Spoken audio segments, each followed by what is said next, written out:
Welcome to Gallifrey Pirate Radio. I am your host, David Beauchamp. These are my wonderful co-hosts. Starting here. I'm Clayton. Grooving out with the awesome facial hair. Oh, why aren't we doing it down the line? Whatever. I'm Sex or Lacey, whatever you want. I'll be Lacey Sex. Okay. I don't think Sex could be covered in lace. That could kind of leave, like, marks. Okay, and I'm Angela. Wow! This is starting off to be a racy episode, and we're actually talking about A child. in the Doctor Who family, the children's program, Sarah Jane Adventures. Sure, go ahead. Deviant. Well, yeah. Well, I mean, if you look at it, Doctor Who is sort of the middle ground. Torchwood is definitely the adult, and then Sarah Jane is the children's program. I mean, comparatively, yes. Well, I mean, she has children's sidekicks and everything too. I mean, that's honestly the framework of everything. We're gonna talk about Skye for this episode. Sorry, these things are coming out late. You could blame my grad school for that. I'm graduating in December, so these kind of go to the back burner, unfortunately, right now. But as soon as that's over and done with, they will pick up regular. They'll go back to the regular weekly basis. So, what did we think about Skye? That's the name of the episode too, and the new character. I know. I thought that it was.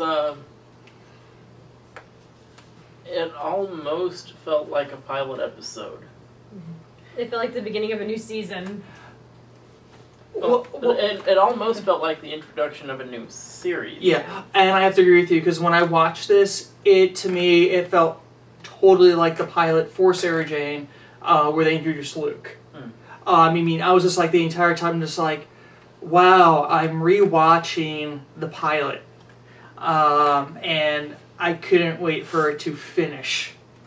That is how I felt about it. Which is really sad to say, especially since this is the last handful of episodes we're going to get of Elizabeth Sladen and Sarah Jane. Yeah, but isn't Davies the writer?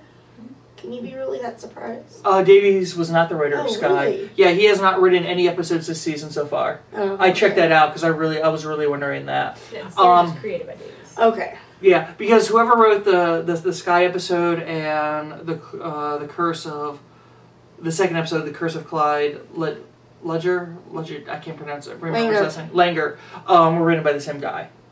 So it's kind of like the series was created by Davies. He hasn't really done anything with it, but this new guy, I guess, might be the dude that took over. I don't know. So what did you guys think about Skye, the episode?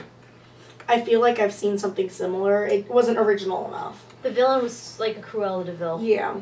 Yeah, I mean, nothing. I mean, like I said, to me, it felt like a rehash episode of the pilot. I really can't say anything past that because it really did not interest me at all. I get that it's a children's show, but it just sort of felt slow. Like it sort of. It didn't flow. It felt like it sort of has to just beat the audience over the head with plot elements, or the kids in the audience will get it. And I mean, it's a 2-part episode that really feels like it could have fit in half an hour. I agree. They were trying very hard to bring Skye's character into this 40 minutes. Yeah. Start over.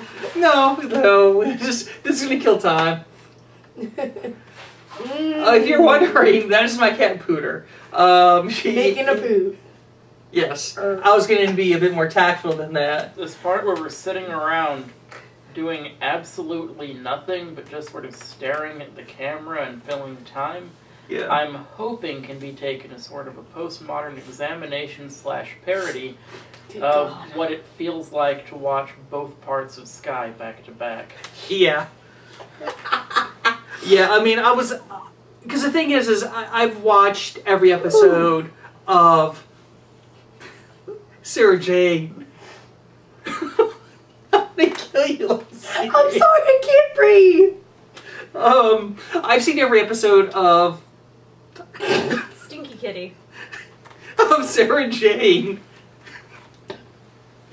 Hey, at least this is more entertaining than Skye was. Oh my god. She's a cute kid. No. I mean, I actually feel bad for her because she's only gonna get 5 stories. Yeah. Because like I was trying to say is I've seen every episode of Sarah Jane, and I have to say this was probably by far the worst episode in its 4 seasons. Oh wow! I mean, really. I mean, or this story arc was possibly the worst of the of all of them. I'm not sure if anybody else has watched any other episodes of Sarah Jane. Only the one with Matt Smith. Yeah, because I showed that to you. They always have spiffy little aliens there, like the bird aliens. Yeah. Well, I'll say this. The vultures? Yes. Yeah, I'll say this, and I almost want to combine this with the Curse of Clyde, because there's so much more to talk about in that episode. I think it's just a better constructed episode. I think it's just overall a hell of a good episode. I would say it's one of the best episodes I've seen that didn't involve the Doctor. Very heart-wrenching. I mean, it was just a really... I mean, of course there are huge plot holes that you could drive a truck through in it, but it's a kids program. And we'll just go into Curse. Is there anything else anybody else wants to say about Skye? You could put like a Dalmatian coat on that villain. It was Cruella. Exactly. It's like there were 101 Skies and she was after them all. I feel like It's it not blue. could have been a really good Doctor Who episode. In terms of the characters, there was a lot of room for ambiguity there between the 2 people of those different planets the in metal solar people system, and then Sky's their interaction. species. I think you could have done a really strong Doctor Who episode around those same themes, but Which, honestly, they have. it just feels like a really strong premise that was talk. dumbed down. It's not the cat. I looked. Technical difficulties. We'll be right back. ceiling is leaking. That is what it is. Oh boy. Is that above the bathroom? Well, This is probably the most action-packed episode we have done thus far. Da-da-da-da-da-da. I do agree that I feel like if it had been a Doctor Who episode, it would have been more interesting. But it would have also been allowed to have a little bit more... Stuff happening? Yeah, and oomph, and they wouldn't be so worried about the kids' stuff. True. I feel like, the Doctor would have more, of a moral standing there. The parts that really reminded me of Doctor Who really just reminded me of some of the worst aspects of Classic Who, where they have a really limited budget, so they just pick out an interesting looking building and have people run around back and forth in it with nothing else happening. This makes me think of, at that point, the Tomb of the Cybermen. Just lots of levers and them doing the one clip they did of the Cybermen melting, and then they just fast forward it or rewound it backwards so it could be them refreezing and else. Or let's change this angle. Yeah. It's a new place. Yeah, but the difference is, at least in that, something was happening. Sort of. This was a lot of, oh no, let's go save the baby. Oh wait. Now the baby is a kid. It's a weapon! Yeah. Oh It's no, a weapon. now the kid is Don't trying... put her near the She's got toaster. a bomb! Now the kid is trying to save the day. Oh no, we must stop her. Okay. All fixed. Oh, that was fun. It's just... I think it's really bad anytime an episode of Doctor Who or one of its spin-offs kind of makes me root for the destruction of the solar system entirely on the basis that it would be something happening. Yeah. Yeah, it was a very too slow-paced episode. I agree, because the fact that the Clyde episode was a lot more fluid. It flowed better, and it didn't feel like it was a 2-hour episode. Yeah. Which is how Sky felt. Each one's maybe 22 minutes long. Something like that. And it felt like each one was about 15 minutes. Yeah. And you're just like... Like I said, possibly the worst episode. And they've had some bad episodes of Sarah Jane. But I think, hands down, Sky's probably one of the worst. So let's go into The Curse of Clyde. I really like this episode. I thought it was a phenomenal episode, one of the best they've had, minus Doctor. But I mean, just because the Doctor's in an episode doesn't make it the best episode or a great episode, but it just does because it's a Doctor. I really like the episode because it told a story, told a really poignant story. There's a little bit of that same problem in Sky, or probably any other episode of the show, where it's just they have that theme, so they just want to bash it into your skull as hard as they can to make sure the 7-year-olds pick up on it too. But it had a story and a message, and it communicated those pretty well in the time allotted. Yeah, I mean, I actually felt bad. I mean, I was hoping that Ellie was going to become a recurring character. Yeah. I really liked her interaction with Clyde. Mm-hmm. A lot. Yeah, they were adorable together. together. Great. And I actually have to wonder, I mean, I don't know what we're going to get in these last 3 stories now, but I was really hoping that by the end of the season that we would have seen her again. Because she was such a great character. She interacted with Clyde so well. And actually, you know, I thought he meshed better with her than he ever did with Ronnie. Because there have been some times where they've kind of hinted at the Ronnie-Clyde thing, or the Ronnie-Luke thing. I don't see Clyde and Ronnie. I mean, I can understand the flirtation part. I actually haven't really seen any episodes with Luke in it, since I only saw the Matt Smith episode of Sarah Jane. Yeah. But I don't know. I didn't see it working. Yeah, no, I mean, there was just so much chemistry between those 2 characters. It really amazed me. And I got really heartbroken. I was really hoping that, you know, the dragon was going to be a monster of some sort that they would have to deal with later on. But no, it just turns out, you know, it's just a shipping company. But I was really hoping that we would see her again. No, it might be the most ominously named shipping company ever. Yeah. Yeah, definitely. And another thing I liked about this episode, it felt very much like classic Doctor Who. Monster of the Week sort of thing. You know, there was a little bit of campiness in there with the CG effects. Then the day is saved in a way that's pretty poorly explained, but kind of makes sense because of story logic. Yeah. And then everyone just goes I do have to say, happy. Oh, no, keep going, sorry. Oh, I was about done. Oh, okay, I was going to say I was disappointed at the very end of it, though. Well, the ending, it's a children's show, and you can finish. I'll let you finish. No, I thought it was going to be more exciting. I'm just waiting for, like, a little disclaimer about how there's homeless people in England and how you can go out and make a difference because you're a teenager in England and you can go and you can help in a soup kitchen and everything like that. It's okay to give money to the homeless. They won't just go buy it on that's and drugs. Just because it's a young adult show, I was waiting for, like, that little disclaimer of the Sarah PSA? Jane and all of them at the end talking about how you can go and volunteer to help or you could donate food and stuff. But you're forgetting something. Teenagers in England watch Torchwood. Yeah, I know, but 7-year-olds at the teenagers really like John Barrowman. I really like John Barrowman. I don't anymore. Jealousy. But I mean, I honestly, for once, I didn't feel like that was it was being a PSA. I was waiting for it, but because I got that feeling. Honestly, what I loved about it is it wasn't a happy ending. True. It was different. I mean, for it being a kid show, there wasn't a happy ending. Mm-hmm. It was very much real world in that aspect. You know, people that, you know, are homeless, and I deal with the homeless all the time working at the library, you know, they come and go. They drift. And I mean, I really like that.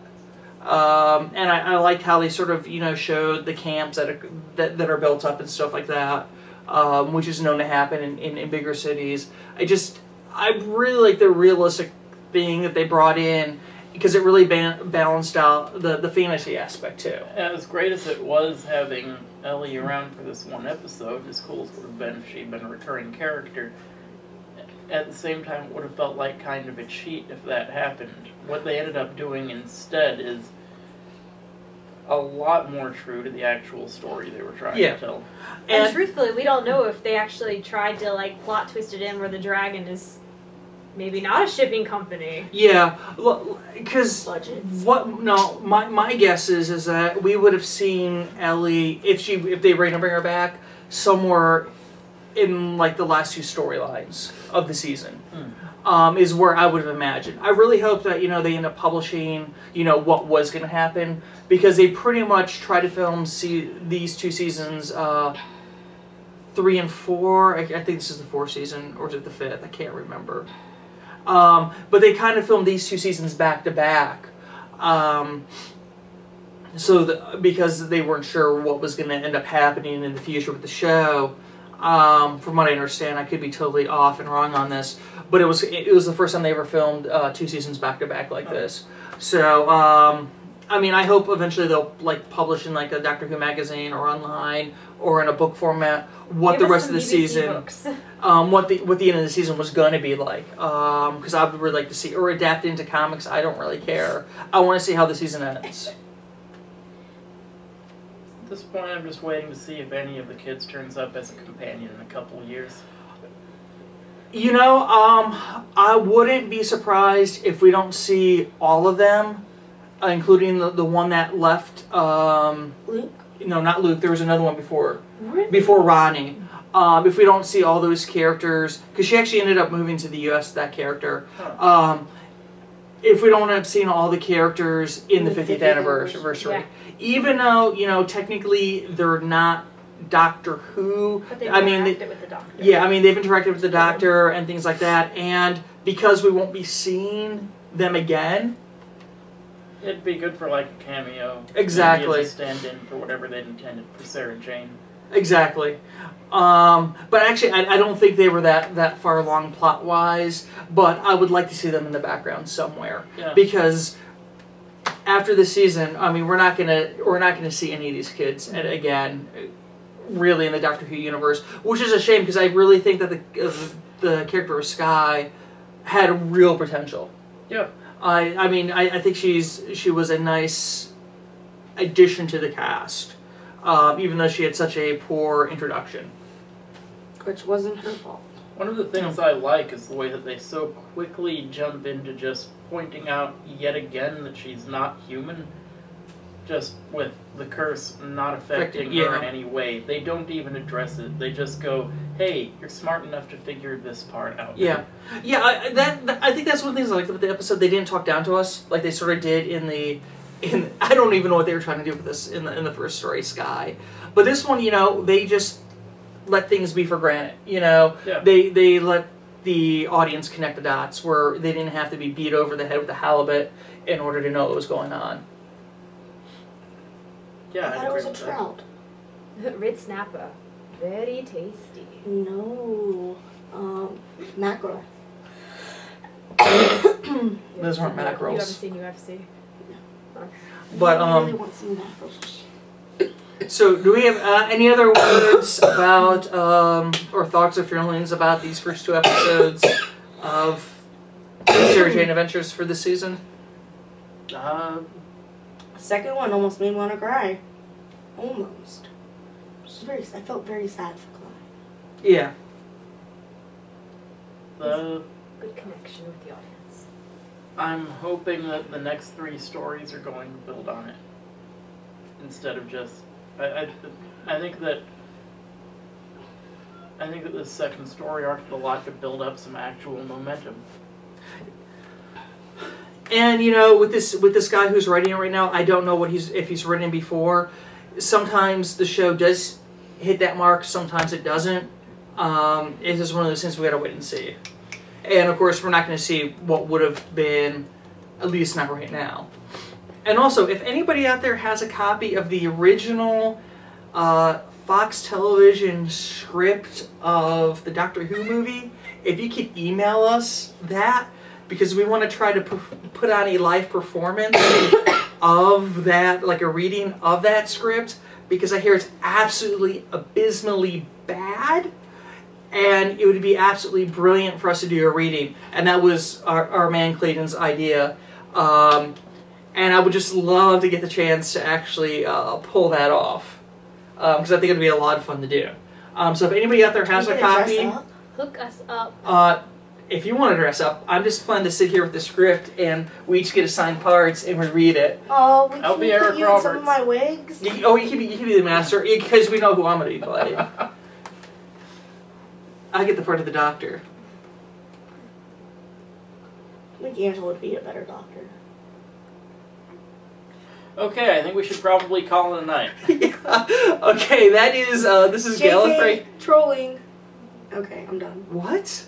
I said JK. JK trolling. Joke. Just trolling. Oh, okay. I don't get it. But this is Gallifrey Pirate Radio signing off. Until next time, peace. Bye.